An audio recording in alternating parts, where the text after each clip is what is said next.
वासे आव शिव शंकर तो हाथवाड़ा मरुली हे हाथवाड़ा मरुली हो बहिनी कहवा से आव गौरा मैया तो हाथवासी नोराली हाथवासी नोराली हो कहवा से आव शिव शंकर तो हाथवाड़ा मरुली हाथवाड़ा मरुली हो बहिनी कहवा से आव गौरा मैया तो हाथवा से नूराली है हाथवासी नूराली हो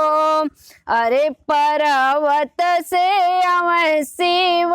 शंकर तो हाथवाड़ा मरुली है हाथवाड़ा मरुली है हो सखिया संगवा में आव गौरा मैया तो हाथवा से नूराली हाथवासी नूराली हो काऊ चढ़िया शिव शंकर तो हाथवाड़ा मरुली हाथवाड़ा मरुली हो सखिया काऊ चढ़िया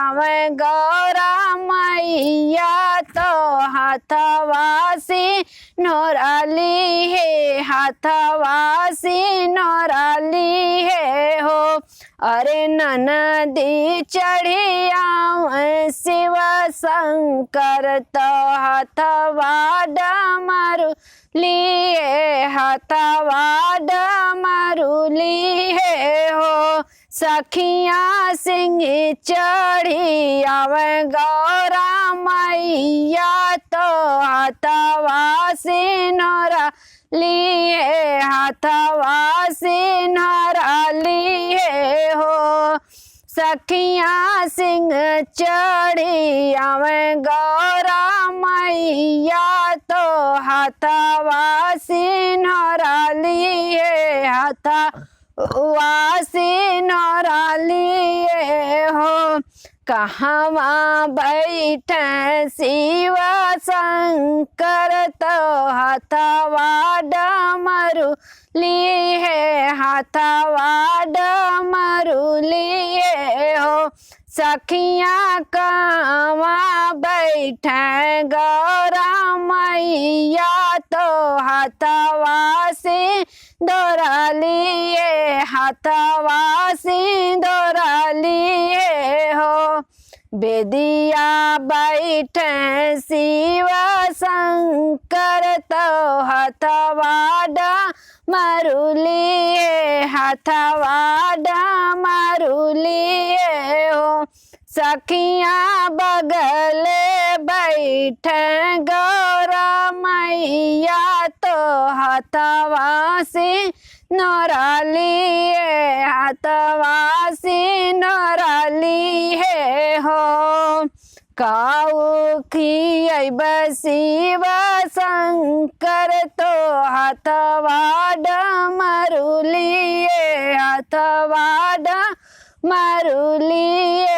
ओ सखिया कऊ खई है गौरा मैया तो हाथवासी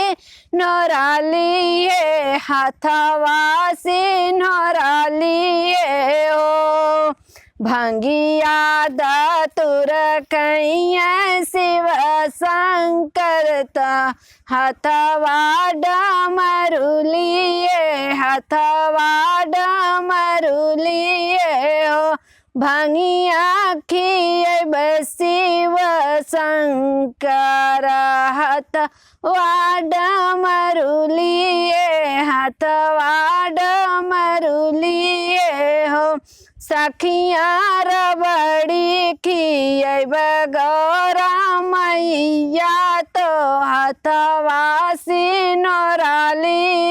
हथवा सिनोराली है हो। कवन बर मांगब शिव शंकर से कवन बर गौरा मैया रे कौन बर गौरा मैया तो हथवा सिनोराली हथवा सिनोराली हो। ललना जे मंगब